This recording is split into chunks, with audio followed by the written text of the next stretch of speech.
Hello sa inyo mga guys, welcome po sa panibagong episode ng channel natin. So ngayon meron tayong i-review na item. So tingnan natin kung maganda ba talaga yung quality niya. So kung bago pa lang kayo sa channel namin at hindi pa kayo nakaka-subscribe, kindly subscribe na po and i-on nyo yung notification para updated kayo sa mga bago namin i-unbox at i-review na product. So tingnan natin to. So kanina lang ito dumating. So tingnan natin kung maganda ba talaga yung pagkakagawa tsaka yung quality niya. Since malapit na yung holiday kasi bare month na ngayon. Yan. So meron siyang free na plastic. So yung plastic nila okay naman yung plastic. Meron siyang parang para dumikit. So pinaka-sealing o sila. Tingnan natin yung quality ng t-shirt nila. So ito yung print out. So ang pangalan is Hope. So maganda yung pagkaka-print, pulido. So yan, maganda rin yung design. So meron siyang ang brand name is Wisty. So XL, do not iron on the print. So bawal itong kan. So sa tela pa lang mabigat na.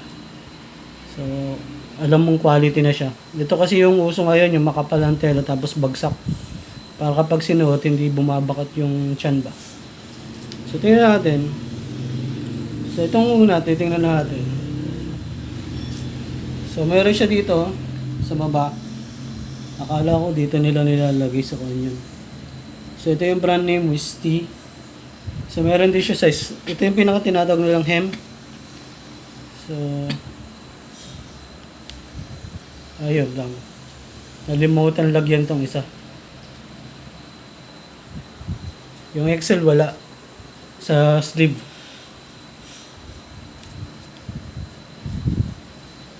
Nalimutan yung isa. So far maganda yung tela. So yan. Hindi siya tataka. Talagang tiketa siya.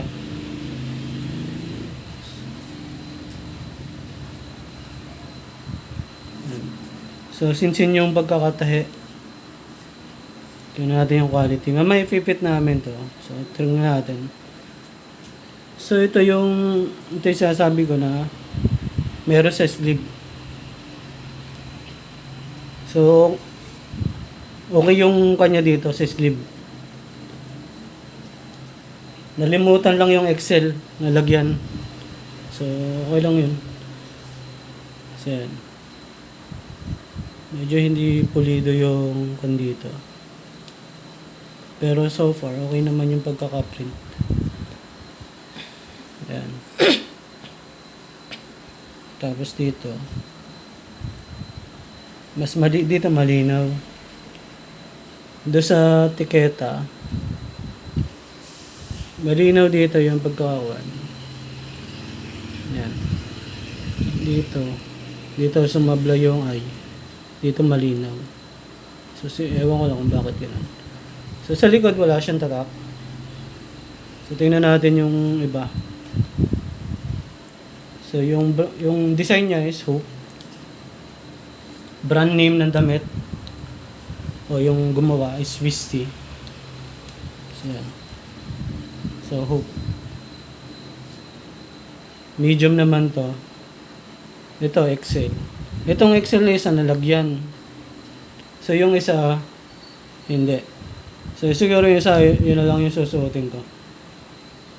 Ito yung double XL.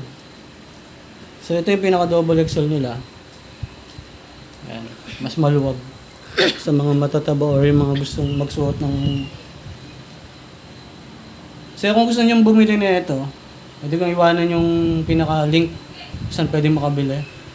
So marami silang variation ng product na binebenta, hindi lang damit, may iba-iba pa. So doon na nyo na lang tingnan. Kasi nag-start na silang mag-print ng mga damit. Kasi malapit na yung bare month na nga. So yun. Try natin isukat. So pipiliin ko siguro, i-fit sa akin. Siguro sa Excel tayo. Yung medium, pwede sa babae. Wala pala siyang small.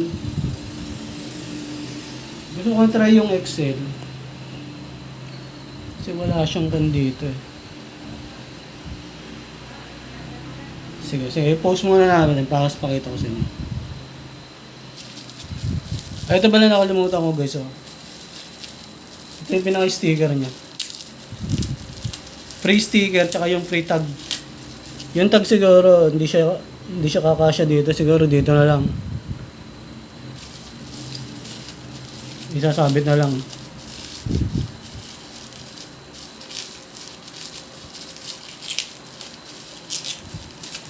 Ito yung yung free. Yan. Ito yung tag, oh. Yan yung pinaka-tag. So, siguro gawa na lang ako susunod. Maganda yung kanya.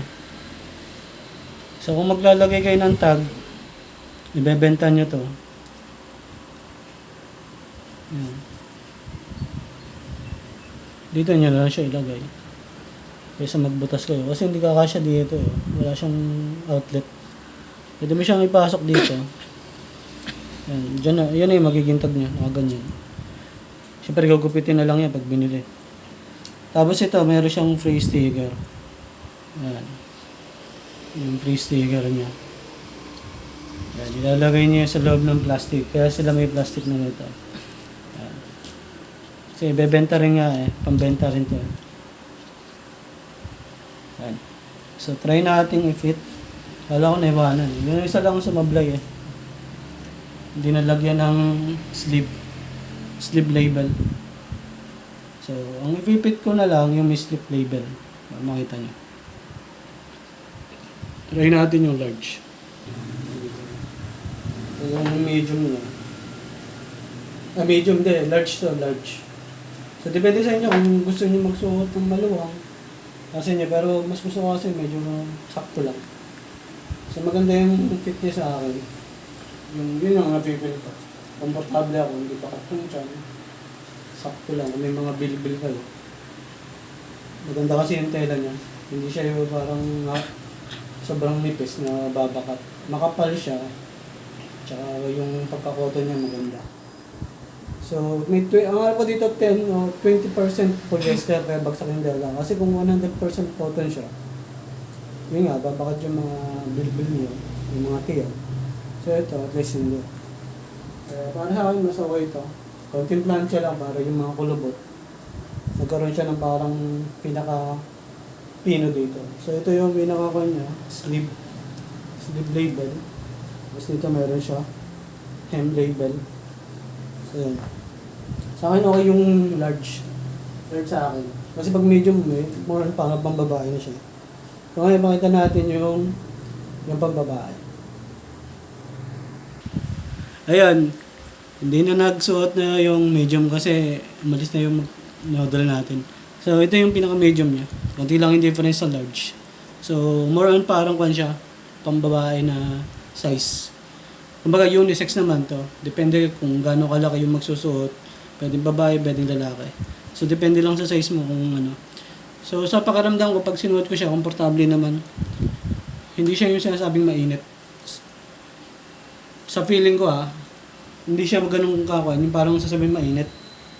Ang kailangan lang dito kasi planchain talaga. Para yung pagka-lupi dito sa taas, magpantay. So, yun. Hopefully, magkaroon pa sila ng iba pang design. So, abangan natin yan. So, sa ngayon, nung nakita ko pa lang sa kanila is yung Hope na design. Ito pa lang. So far maganda yung quality ng kulay tsaka yung pagkakaprint. Maliwanag. So, bagay na bagay siya doon sa black. So, tingnan natin yung susunod pa nilang design. So, ilagay ko na lang sa link, sa description box yung link. Try yung ma-purchase to. Maganda siya. Ngayon. So, yun lang po and God bless po sa inyo.